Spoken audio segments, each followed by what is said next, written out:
Joining me at the Daily Detroit studio at Techtown is none other than Council Member Fred Durhall III. He serves the 7th District on the city's west side. Absolutely. We border the edge of Redford, edge of Dearborn, and part of Northwest Detroit. Okay, and you are here for a number of reasons. Obviously, we talk about Detroit all the time on Daily Detroit, but you've also formed an exploratory committee to run for mayor as well. I have. And first, let me thank you for having us on the show. And yes, we have recently announced that we have formed our exploratory committee for mayor in the 2025 election. So a very exciting time for us as we engage with residents across the city. Yeah, so why are you going to do this? Running for mayor sounds like pain. And I say that with the most love possible as somebody who's seen a number of mayors and number whatever. Why are you thinking about going for that job? So, first of all, I've been in public service pretty much all my life now. I've had the pleasure to serve the residents here in the city of Detroit and the state of Michigan close to a decade now. And as we look at our city, we are at a great pinnacle, but we've still got a long way to go.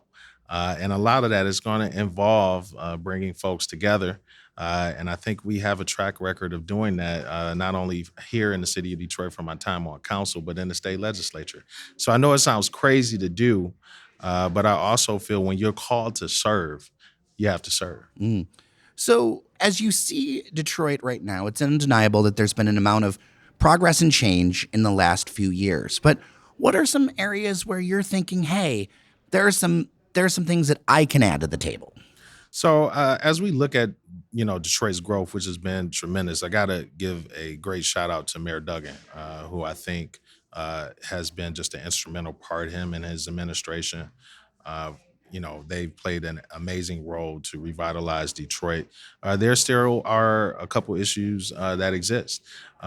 We have built downtown, which is amazing, and we must continue to grow downtown. I don't ever want the message to think or folks to think that we should not, because we got to have a tax base. We've got to generate income. But I think we can also push that out a little bit further, even to our neighborhoods. Our neighborhoods are really at a point where we're starting to see them revitalized. There's been a lot of demolition, a lot of the abandonment has gone. But the question becomes is, what are the walkable neighborhoods, or where are the walkable neighborhoods in the city of Detroit? And so a couple of things that I would do different, obviously, would be able to revitalize our commercial corridors, some which at one point in the city's history were very vibrant, had a lot of small business owners, right? We're sitting right here now in Techtown, which is an incubator for small business. We've got to continue that growth and push that out there. One of the biggest issues to the city of Detroit is poverty. And it is no secret that a key component to eliminating poverty is having the ability to build generational wealth. So we've got to sponsor and push forward a plan that creates more entrepreneurs, more small business owners. But also we've got to look at housing. And that is one of the biggest issues here in the city of Detroit, housing stability. And so we have a lot of renters here. I've been a great part of helping and create affordable housing here in the city of Detroit. We just celebrated $1 billion of affordable housing last year. I just passed an ordinance, the pilot fast track ordinance, which will allow for smaller developers to be and incentivize smaller developers to build more affordable housing.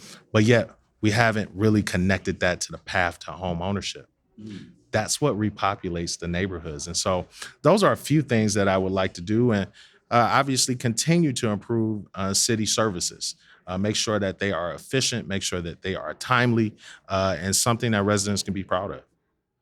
You mentioned about home ownership. One of the challenges that Detroit has faced has been a lot of flight of the middle class and the black middle class. Helping change that narrative, not just the narrative, but on the ground facts. What are some of the things that you're thinking about that could help? I mean, obviously we're talking about in numbers of black middle class, but the middle class in general, to say, okay, I'm going to have kids and I'm going to choose to stay. If I decide to have kids, I'm going to choose to stay in Detroit, or I can see myself investing in building here for people who, maybe they're not the wealthiest, but they want to grow. They want to stay in the city, but they feel right now that it's difficult to, from a cost perspective or service perspective. Yeah, and what I would tell you is, I think you're hitting the nail right on the head, and you'll hear us talk a little bit more about this in the campaign. There's what we call a missing middle here in the city of Detroit, meaning that I make too much to qualify for some of the subsidies and programs that exist, but I still don't make enough to feel like I'm getting by. Mm. Right. And it is difficult to be able to afford my mortgage or be able to afford my rent, frankly, if you rent. And what that is going to take is creating that environment for those middle class families that are conducive to thrive.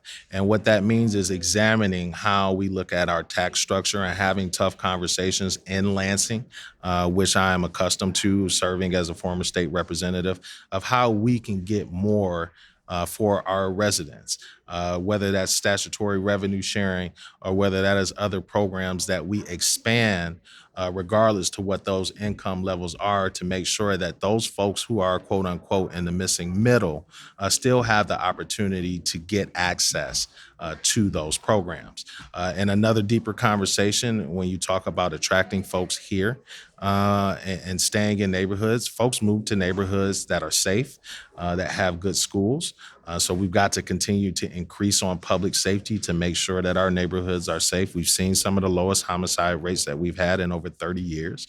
But we've also got to have those tough conversations about schools. And that doesn't mean that we want to take over the schools because they have their own governing body. But the conversations have to become stronger with that governing body, has to become stronger with the superintendent and policymakers in Lansing to be able to help fix our educational system here. Having worked in Lansing, you know how important it is to work with people that sometimes you don't agree with. You served in the minority for, I believe, your entire terms. Yes. How important to you would it be to you as mayor to build bridges with Lansing, but also maintain and build bridges with the rest of the region? Because economically, we're all tied together, whether it's Detroiters going to jobs in the suburbs, people coming down, entertainment, vice versa. It's all, regardless of what people think, like the fact is that it's all connected, and Detroit is the beating heart of this region. So how important is it to you, and what are some of the things that you're thinking about as far as building these connections? Well, I would say it's extremely important, and yes, I served both of my terms in the Michigan legislature in the minority. I had a lot more hair then. I can tell you, I sat Did at the Lansing take table. it all? Oh, Lansing took it all, and shout out to those Republican colleagues during those times who claimed the follicles that we left on the House floor. But but what I would say is we still found a way to deliver for Detroit through that time, being able to bring record amounts of revenue sharing back home, even though we were in the minority. My two terms, I'm there close to $790 million in revenue sharing came here. We didn't receive any cuts. We also were able to fund vital programs like DAPSEP, Flip the Script, Goodwill Industries, right? That help residents. But that took a lot working across those aisles, fostering relationships and saying, hey, where do we have common ground? Yes, I am a Democrat. I used to say the old adage, I was born a Democrat, I die a Democrat unless something tragic happened to me. Uh, but we found a way to commonality in saying, hey, we've got to deliver down here. And I think whoever is the next mayor, that is going to be their number one job is coalition building, not just in Lansing, not just in a way that crosses the bipartisan line, but regional as well. And one of the biggest issues that we face is connecting our communities. We've seen now here in the city of Detroit, one of the biggest projects that we have coming is the Joe Louis Greenway, which is designed to connect communities in the city of Detroit and hopefully ultimately connect us throughout Wayne County. But as we talk about connecting communities, transportation is one of our big issues. Regional transit really is important. When we travel to other municipalities or huge major cities, what we see is they have great transportation and they have regional transit. If you spent any time in DC or the DMV area, you can see that you can travel to Virginia, you can travel to DC, you can travel to Maryland in a way that's timely, that's efficient, and that supports their region, frankly. And I think we've got to, embrace those ideas. I'm a big supporter of the automotive industry. I'm a big supporter of our unions. But in order to even to retain talent and attract talent here in the city of Detroit, we've got to expand. Now, I personally look at transportation and transit as something that is a hand up and not a handout. You have a large amount of Detroiters who actually do not have regular access to a car. People don't really realize that in the Motor City. And you also, I mean, from a regional transit perspective, you have a number of people who are geographically landlocked because they can't get to places. So, what are some of the things you think about as far as transportation? Because there are some challenges right now, and it's been the admission of people in charge that like this is a really difficult thing to get their arms around, whether it's regional transit or even fixing the business that you can as mayor in the city of Detroit with things like DDOT and the challenges there. Yeah, so I think we obviously have to examine home first and examine the transportation system that we already have that's in place. We've got to work to fix its broken infrastructure that exists. Have those conversations on how we improve services, how we put more buses on the road, how we put more shelters on the road, and how we improve the overall experience for riders. That is definitely going to be important. But we've also, as we fix that, we have to look towards the future. Transportation just doesn't involve buses, but maybe rails. We see the M1 rail that runs down Woodward, and it goes 3 miles there and 3 miles back. But wouldn't it be great if we could expand that throughout the city as well as through some of our commercial corridors and connect everyone downtown? As everyone has always stated, that Detroit is like a wagon wheel. When you look at some of the major streets that connect these communities and connect these neighborhoods, and maybe we don't do regional transit or transit or rail per se through every thoroughway, but maybe some main thoroughways to be able to connect those folks to our city and so they can move around and get connected to jobs. But that's going to involve talking to folks on the federal level and getting funding and an investment from the state as well as the county, all coming together and say, we want to build this infrastructure so our state, our county, and our city can become more competitive. A lot of people are looking for proof that it works, right? And sometimes it's easier to make the case for more money when you have an example of something that people feel like they can resonate with or they feel like that makes an impact for them. Let's talk about economic development a little bit. There tends to be a tension sometimes between neighborhoods and downtown, or the haves and the have-nots, and the people who have been here a long time. And there's a lot of new money coming in. How do you balance that in the big C? I think you got to create a healthy balance, first of all. I have been very supportive of development here in the city of Detroit. One reason is personal. I remember being a young fellow running around the city of Detroit, born and raised here, went to school here, grew up here, and going downtown and saying, wow, why can't this be like Chicago? Or wow, why can't this be like DC or Los Angeles? And I remember having those thoughts. And as I became older and became a policymaker, I said, well, how can we bring those type of thoughts into fruition? How can we make it a reality? And you have to be supportive of development. And some of that is going to involve incentivizing developers to come here. One of the biggest challenges at the time when Detroit wasn't in its resurgence was convincing folks to come here. And there were a lot of folks who stuck and stayed here who were developers. But we attracted a lot of other developers that came here and incentivized them, hey, and let them know Detroit is the place to build, right? And it gets a bad rap.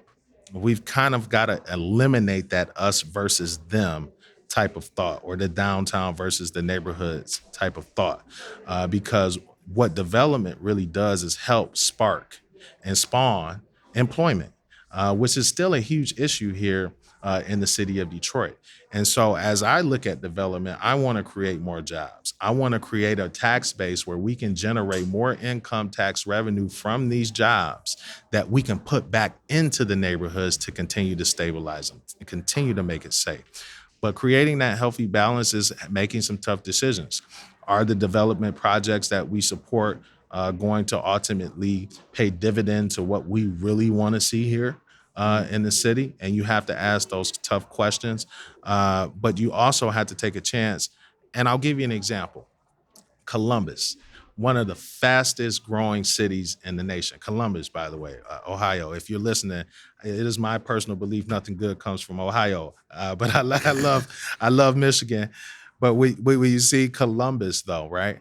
They're growing exponentially because they have come together and said that we are going to invest in this city. So when you see these jobs of the future, like an Intel, right? The state of Ohio gave over $2 billion in incentives for Intel to come here. So they invested in Columbus, as well as, not only from the state, but their county, and said, we want Intel to come here because we want those jobs and we want our folks to get the jobs. I've been to Columbus a number of times, and I think one of the things that they do well is the ladder up, whereas we're going to take one thing and then we're going to build the next thing. So, they do have the advantage of having Ohio State like within this, like right there, as opposed to the University of Michigan, which is making more strides in Detroit, no doubt, but it's still in Ann Arbor. It's still 45 minutes away or whatever. But there are a lot of things that they do where it comes to walkability. And the thing is that people forget about that is they actually have an income tax. They have a variety of these things that some people will say are the boogeyman or the things that get in the way. And I feel like we need a mix of incentives, but also making sure that the playing field is even and works well. Because one of the challenges I sometimes hear from smaller developers, to be real, is sometimes it's not just about the money, but it's about the time that it takes to get something done, because time is money. So those are kinds of efficiencies of like, how can we get the processes moving faster? How can we get the checks moving faster? Those are some of the concerns that I hear. And so what I would tell you is I'm glad you even posed that question, because I recently sponsored a piece of legislation that passed City Council unanimously, 8-0. And it was called the Pilot Fast Track Ordinance. And Pilot is an acronym for Payment in Lieu of Taxes. And this ordinance was put forth. And by the way, I used to work for the Michigan State Housing Development Authority for a couple years before I came to Detroit City Council. But the Michigan legislature back in the end of 2022 passed a public act that gave cities the ability to expand the pilot. Pilot was just traditionally for low income housing tax credit, and you can be able to provide affordable housing developments throughout the city by getting LIHTC. And some of the issues were for smaller developers, for minority developers, is that they don't traditionally have the money to come in and have these projects. Where they build their projects are still areas that are struggling, like our commercial corridors that don't have a lot of walkability. And a huge part of getting LIHTC is having walkable neighborhoods, right? And so what we did was expand this to give them an incentive and give them a leg up, as well as smaller developers and minority developers, to be able to tap in and get an incentive to build and make their projects more feasible, while locking them into 15 years of affordability and compliance per incentive. And so you've got to have forward type of thinking ideas to be able to create that type of environment. And that's what we're talking about, creating the environment where even smaller developers can thrive. Not all, but a lot of the issues with Detroit would be improved if, let's say, the household income matched the rest of the region into the 60s and 70,000s instead of the 30s that it is right now.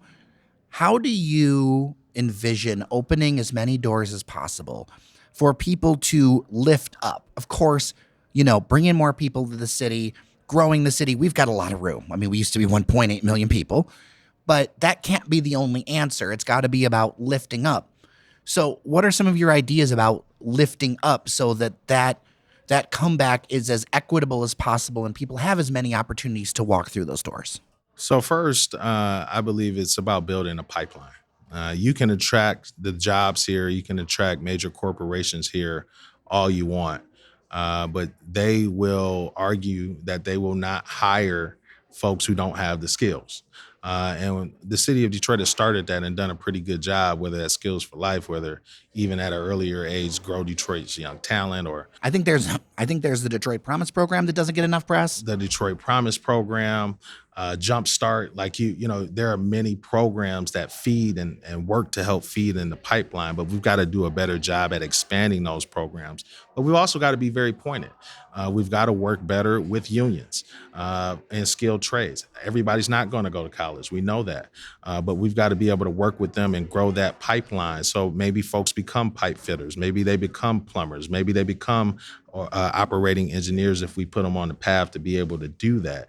We've got to be a little bit more intentional about doing that here in our city.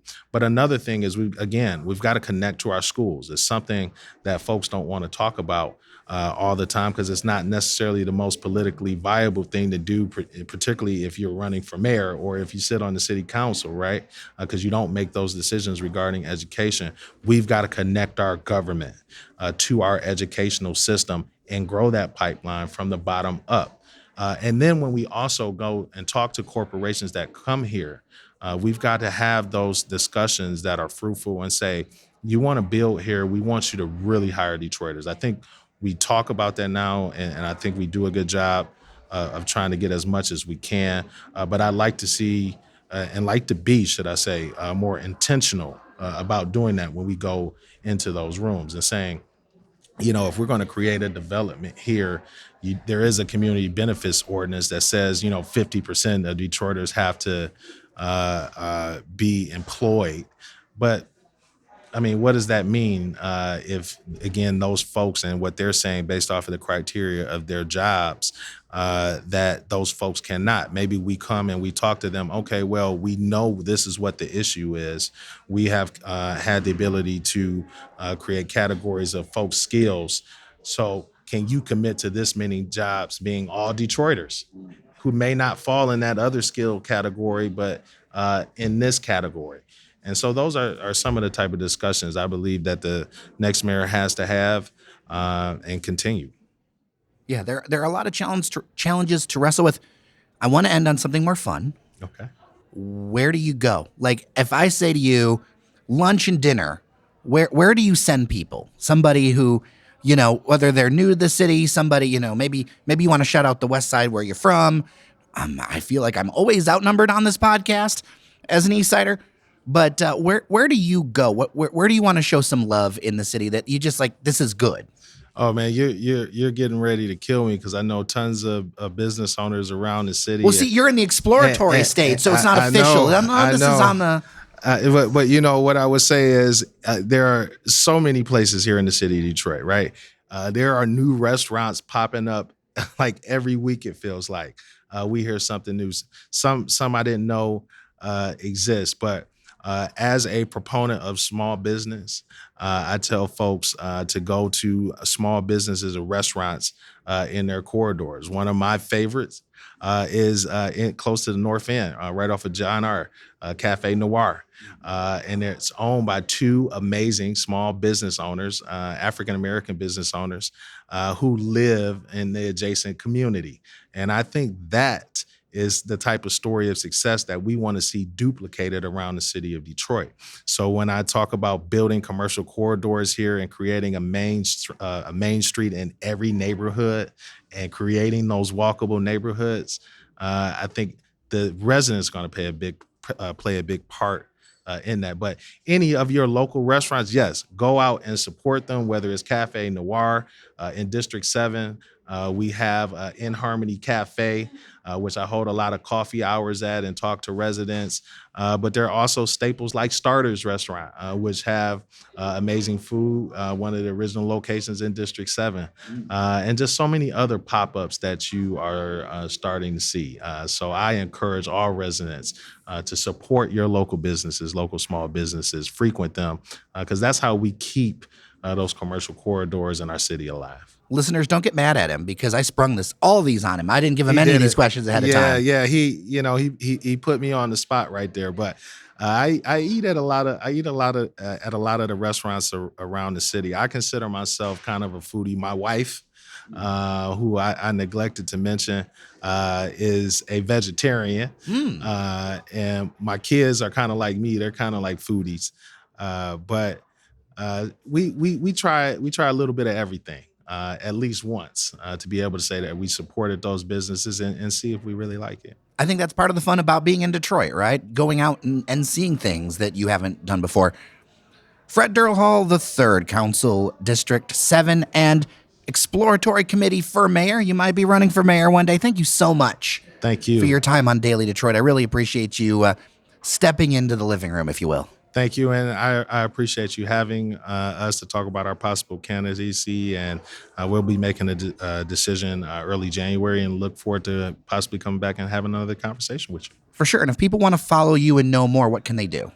We're on Instagram right now. We are on Facebook. On Instagram, it's Fred Durhall 3, all one word, FREDDURHAL 3. That is our Instagram. You can follow us on there. You can search for Detroit City Council member Fred Durhall on Facebook. And we are also on Twitter as well with the same handle, Fred Durhall 3.